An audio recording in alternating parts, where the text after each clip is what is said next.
Good afternoon, everyone. My name is Kimberly Leving, founder of My Gut Health Coach, and I help people banish the bloat, balance their gut, and regain their energy. And today, I'm going to talk to you about hormones, specifically, could your gut be the cause of your hormonal problems? And I'm going to give you some steps, simple steps, on ways to balance them out. So I get this question asked a lot, actually earlier today, about hormones and the gut, and is it related? And the short answer is yes, absolutely, it is. So leaky gut, which if you're listening and you don't know what that is, if your gut bacteria is off balance, you have more bad bacteria than good bacteria, then it is likely that you have damage in your intestinal walls, and that is why you're experiencing the food sensitivities, the allergies, the skin issues, the IBS, and all those other things. But it can also impact hormones. So hormones like estrogen can disrupt the hormone or the gut bacteria estrobolome, which is the gut bacteria that metabolizes estrogen. So I'm looking at notes, so bear with me, because that can impact post-menopausal women, especially, there's a link between that and women who experience breast cancer post-menopausal. So there's absolutely a connection there. Another connection with the gut and hormones is serotonin. Serotonin is the feel-good hormone that puts you in a good mood. We hear about the gut-brain connection, anxiety, depression, all those things. 90% of serotonin is made where? Not up here, in your gut. It's in your gut. So there's another connection. Cortisol. Cortisol is the hormone, the stress hormone. That is also affected by the gut. So literally you become what you eat. And there is a huge connection here. So here's my 5 tips on balancing those things out, because it's no fun. I'm 50, and even if you're in your 20s, whatever age you are, you start experiencing hot flashes, and things aren't going on as pleasant as your body as they used to be. It's not a fun place to be, but they can absolutely be regulated. They can become normal, and you can experience little or no symptoms. That is a thing. So if the gut bacteria is right, if the nutrition is right, and all those other things. So first thing is eating anti-inflammatory foods. So I'm going to tell you what not to eat first. Processed foods, sugars.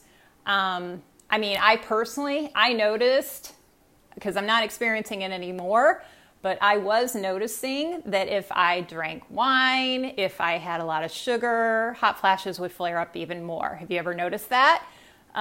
With hormones, pay attention to it. Those are things that are going to throw it off. So anti-inflammatory foods are the whole foods, fruits and vegetables, the whole grains, and those sorts of things. Eat those instead.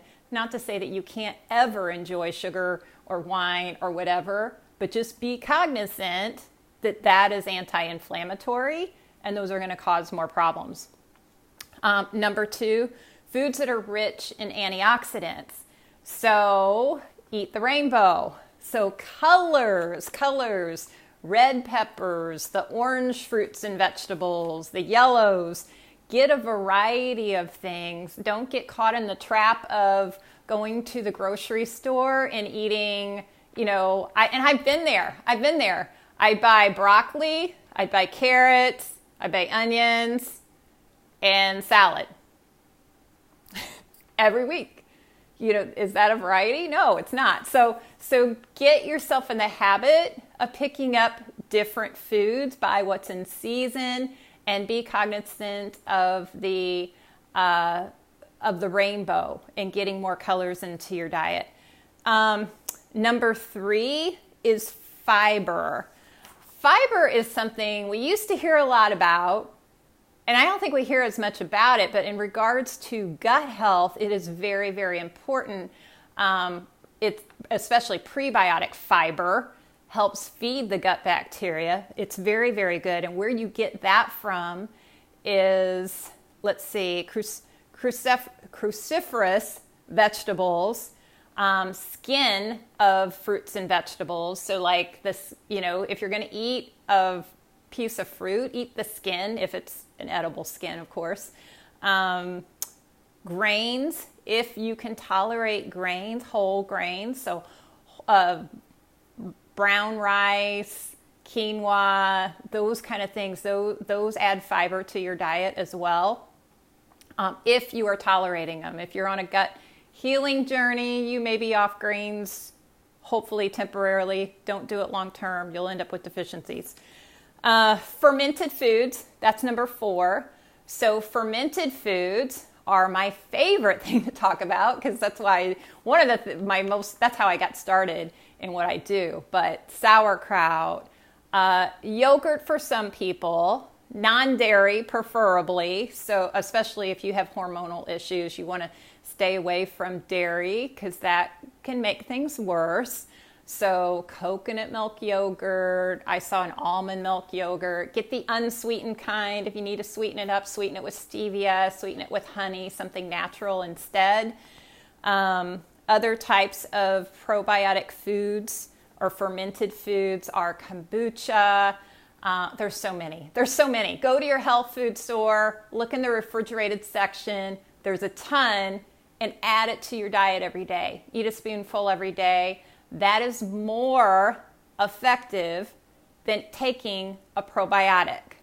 So did you hear that? 1 spoonful of sauerkraut has more probiotics in it than a whole bottle of the pharmaceutical grade stuff. Not kidding. So eat the good stuff. And number 5 is take the right supplements. So for me, I was deficient in things that I didn't know. And it's going to be different. Do I know what you are specifically deficient in? There's, a rounded things of supplements that you can take. You can guess. You can take greens as a supplement. I like spirulina. I like things like that. But my favorite thing is something that I've been doing with my clients, and that's testing. I've been doing epigenetic testing with clients so that we know exactly what foods they're deficient in, and then we can fill in the gaps with food. So if you're interested in that, just shoot me a message, put a comment below, and I can give you more information about how that works. And it's non-invasive. It's a hair test. So it's hair follicle. We're not going to take blood. It doesn't hurt or anything like that.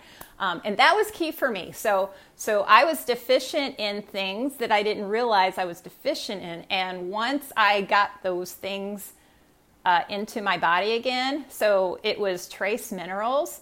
And it wasn't I was taking a mineral supplement. It wasn't the right kind, though. I was severely deficient in copper.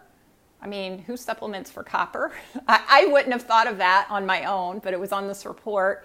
I was really low in vitamin C. I was a little low in iron.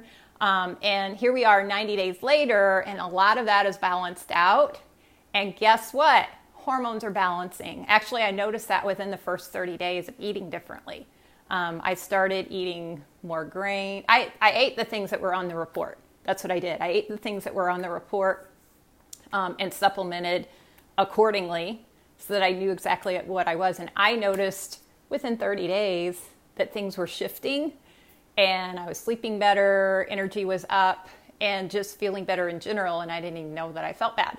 So getting the right supplements is key.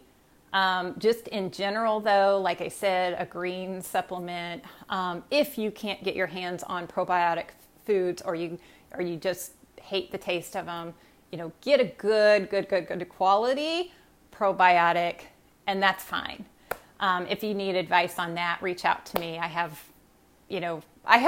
things that I prefer and can direct you to.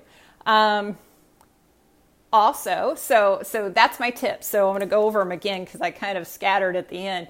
Anti-inflammatory foods rich in antioxidants, more fiber, fermented foods, and taking the right supplements. Those are your 5 things. I have a free 3-day jumpstart that starts on Monday.